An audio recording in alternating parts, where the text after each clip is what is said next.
Right, we're going to take off the timing chain and the timing chain sprocket, just so we can I can show you how to do your timing on your engine, taking your timing chain off, put your timing chain on while using the timing chain tensioner bolt. You can do it without using that tensioner bolt and leaving the tension on, but it's a real pain in the neck because you've got so much tension on that chain. So undoing that tensioner bolt will give you a lot more free play. The downside to doing this is it's almost like the oil drain plug. That's the oil drain plug. That's your timing chain tensioner bolt. If you've got engine oil in here, it's going to come out. So now's the time to change your engine oil if you're going to do that. If not, get ready to replace your engine oil once you've done this. So underneath your engine, you'll have your drain plug bolt, your oil drain plug. That's coming off the engine at 90 degree. Your timing chain tensioner bolt, it's a number 14 socket. It's on that angle, so that like a 45 degree angle coming off the engine. That's your timing chain tensioner bolt. It's only a small bolt, and it's got a long spring on it, and then a long rod that go up and put tension on the timing chain. So we're going to want a little bucket in case we get some oil, 14 mil flathead, 10 mil, 8 mil, and a 9 mil socket, pair of nips, and a long skinny flathead, or a little flathead, because we're going to use this as like a little pick. So let's get to it.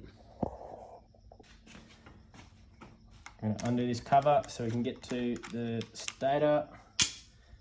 Undo this top little cover so we can see our timing marks on the top of the stator.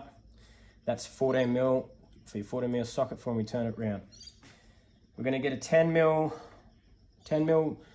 socket, because on the other side of this cover, so we can see the timing chain, is a 10 mil bolt, runs all the way through to here. So I've just undone all these so we can speed up the process. But we 10 mil undo that cover. That's your 10 mil bolt all the way through. Let's take that guy out. Now we got your timing chain and timing chain sprocket, and we've got these three little bolts here holding the sprocket on. Now they're a 9 mil. I'll get them off in a second. Now when we take these off, we don't want to lose the sprocket and the chain down in here. That's when a nice long flathead comes in handy, or a tent peg, or a coat hanger, something to stick all the way through that hole. So then when we're playing with this and it drops off, if it drops off, we don't lose it all down the hole. But here, I'll show you top dead center. Now, you're gonna want the bike at top dead center on your compression stroke, not your firing stroke. And I find the easiest way to tell this is if you've got a little bit of movement in your valves, because that's your valve clearance, then you're on your compression stroke. If you're on your firing stroke, your exhaust valve will be open, so that'll be really tight. So if we look in the top of your cover here, I don't know if you can see, but that little line, and see that the letter T, there's a letter T just there. That letter T means top, and that line wants to be in the center there, running through there. That's top dead center on the piston. That little groove and that notch on the sprocket need to line up with that bolt running on an imaginary line all the way down through there. That means we've got the piston at the top, the timing chain, and the valve all through the top. But how do we know if that's on a compression or a firing stroke? We want a compression stroke, so we want the valves to have their little bit of clearance. So it's all there. This one doesn't really matter, it should be always clear anyway, but you take off that little cap. This is your intake valve, and it should have a little bit of clearance. I don't know if you can see that. I'll try and hold the camera there. See a little bit of movement. That's the clearance on the intake valve. Now, if this is on the firing stroke, this will be rock hard because the valve will be open, and that is not what we want. Yeah, so that's stuck, which means we're on the firing stroke. So we're going to take this a full rotation right round, so we're at top dead center again, but it will be on the compression stroke. So now I've got that with the line and the T visible in that little port running that way. So that's the top with the piston. If you can imagine an imaginary line running through the center of this head all the way up to that notch. And I've got that bolt and that notch all in line running through there. So I've got the cam's in the top dead center as well. And how I know it's on the compression stroke is that the valves have both their little bit of clearance. So a little bit of clearance there, a little bit of clearance on that valve. So the cam is now in position and it's at top dead center. So now we're going to undo these bolts and take the sprocket and the chain off, and I'm going to show you how we undo that chain tensioner. So now we stick a little rod in there, so if that comes off during our pulling apart here, we're not going to lose the sprocket or the chain down inside there. Now you want to get a little bucket ready just in case you're going to lose some oil. I'm pretty sure this has got nothing in it, but I'll have a bucket for just in case. I'm going to get a 14 mil, just crack that nut open, and now we can undo it. And be aware, there's a spring on this. It won't have heaps of tension, but it'll probably pop out. And just in case there's oil, I'll get my little bucket ready.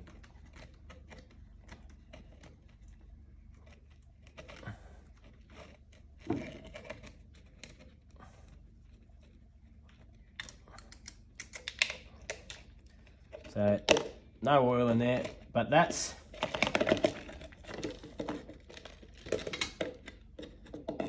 there is your nut. It's got a little magnet on top and a little notch, and then your spring. So your spring sits on top of there like that, and then that's your little rod that pushes up with a little rubber top on there to push against a little tensioner lever that pushes on the chain. So that goes up into that hole just like that, and when we put it back together I'll show you how to do that, but that's your tensioner. So now that we've got that off, and there is a little washer that goes on there as well, so we'll save that. Now that we've got that off, all the tension on the chain, see that? It's all wobbly now, all the tension's off. Now, we're going to undo this sprocket and take that off. There's an 8 mil. We'll take them all out.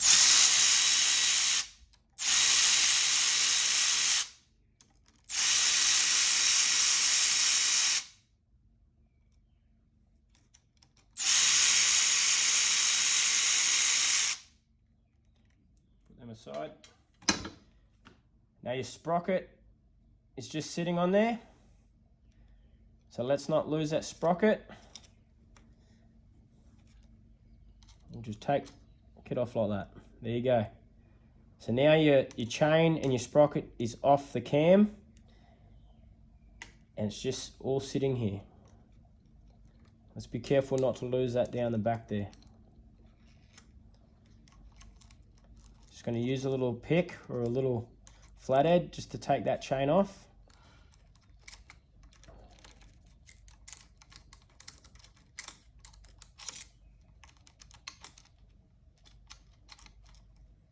Now we've got that sprocket out.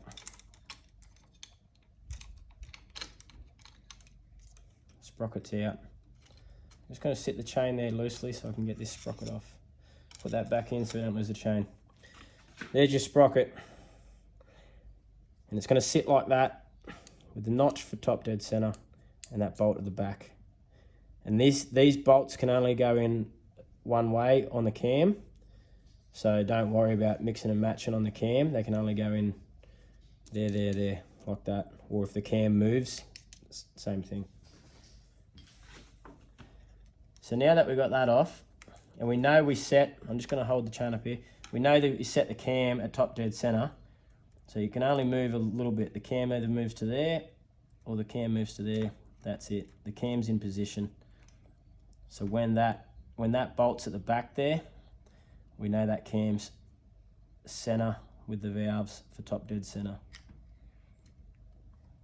But now, let's just assume that you've just put the engine back together. You need to get the sprocket on. You need to get this in time. This is how we put it all back together. Put that in there so we don't lose the chain. Now with the timing chain tensioner out, this is really loose. So we're going to throw the sprocket back on here. Be very careful not to drop that chain. Put that back in there, that way we're not going to lose the chain. Slide the sprocket in here. This is where we get a little pick or a little flathead. So we can help get this chain onto the sprocket. I find it easier to start on the bottom. And once you've got the bottom on a few teeth, just walk the chain onto the sprocket like that. A little bit fiddly, but you can just walk him on like that. Now once that's on, because there's no tension on that chain, we should be able to push that sprocket with the chain up onto the cam, under the cam like that. Now, we might not necessarily be in line. If you're not in line, that's okay, because we can move this around to get it in top dead center. So the sprocket's in position, because there's the notch on the sprocket with the notch on the head, and that bolt back in there all in line. Now you want to look in here and make sure that T and the line is there for top dead center, which it is, but I can't see those bolt holes. That's just probably because the cam's just moved a little bit. So it's a little bit hard because it'll be oily, but just stick your finger hard on there and you should be able to turn it. It's hard that way, so I'm going to probably have to go this way. Yeah, there we go, turning it around. I can just start to see the bolt holes. There's one, there's two, there's three. All three there. I'm going to stick that back in there so I don't lose anything. Now we're going to put those 8mm bolts back in there. So now the timing chain's on.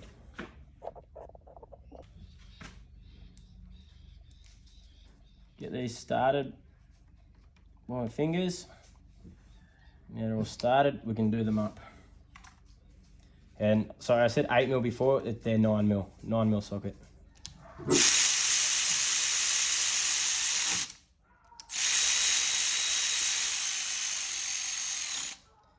Now they're done up, I'll move that because it's not coming off.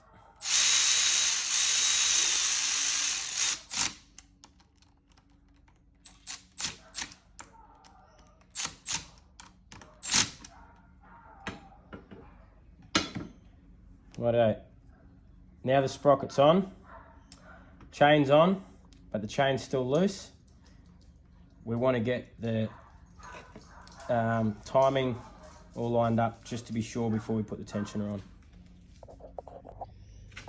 Sprocket's on, chain's on, the tension is still out, so it's loose, but we want to make sure this is T.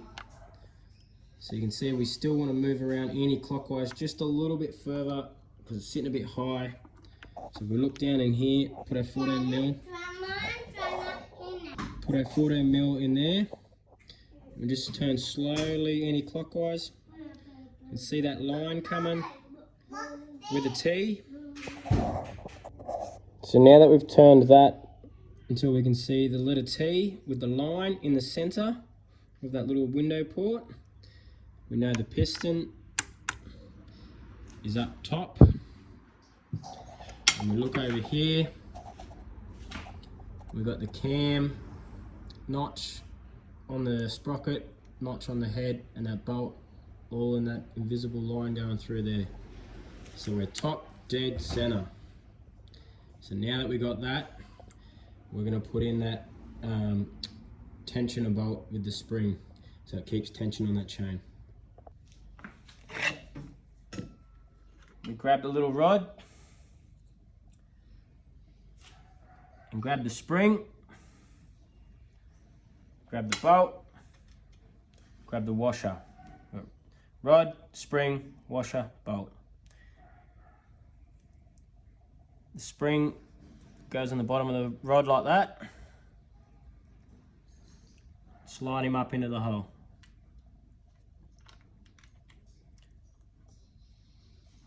Now that we've got that there, put the washer on your nut.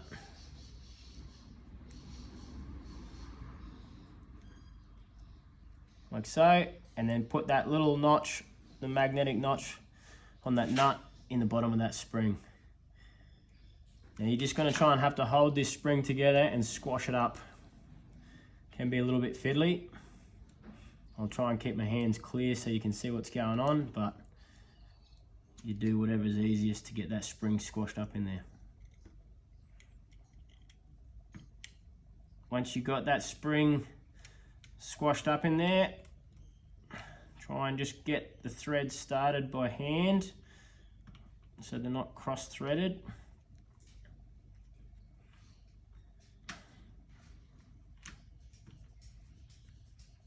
There we go, we've got them started by hand.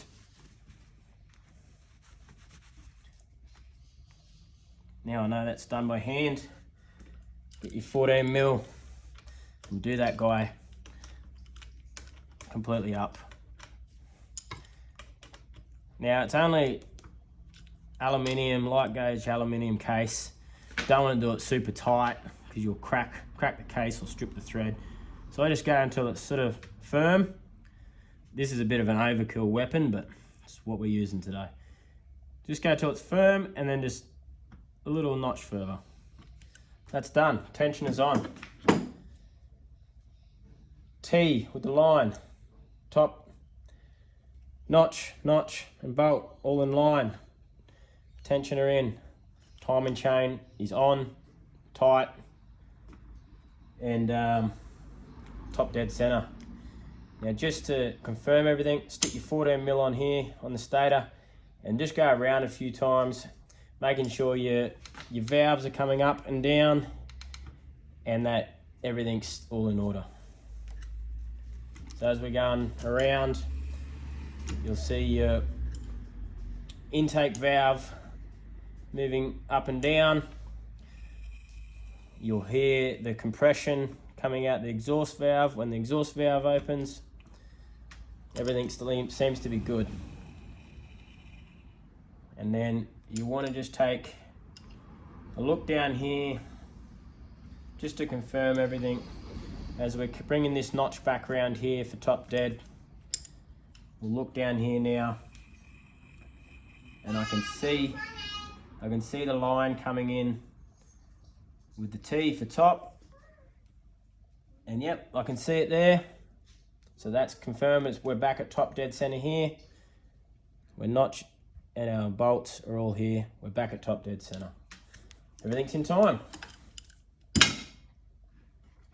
Stick the valve caps back on. These are just plastic caps with a little rubber washer, a little rubber O-ring. Don't have to be super tight. Just pop them on. Not super tight, otherwise you'll just crack them. Make sure your rubber O-ring's all nice, no grit in there.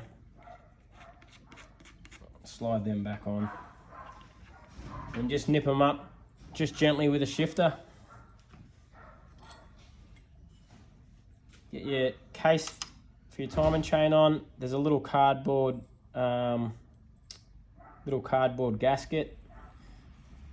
Hopefully it's still in good nick. Still in good nick. You'll see this little groove, this little tongue. It goes in between those two there. So as you're doing up the bolt, the case doesn't slide around. It'll lock into that groove. So you just put that little tongue in between those two grooves there, like so. Stick the bolt all the way through from the other side. 10mm bolt, 10mm socket, and do that guy up. Then you get your stator covers. Got one here for the little peephole. We'll put him on. Once again, they're just plastic, so no need to do them up super tight. Pop him on the top there.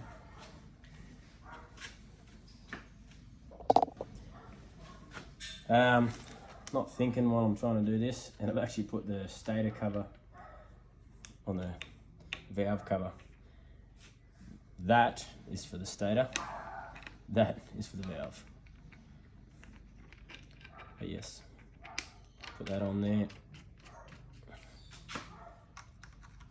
Put that guy on there.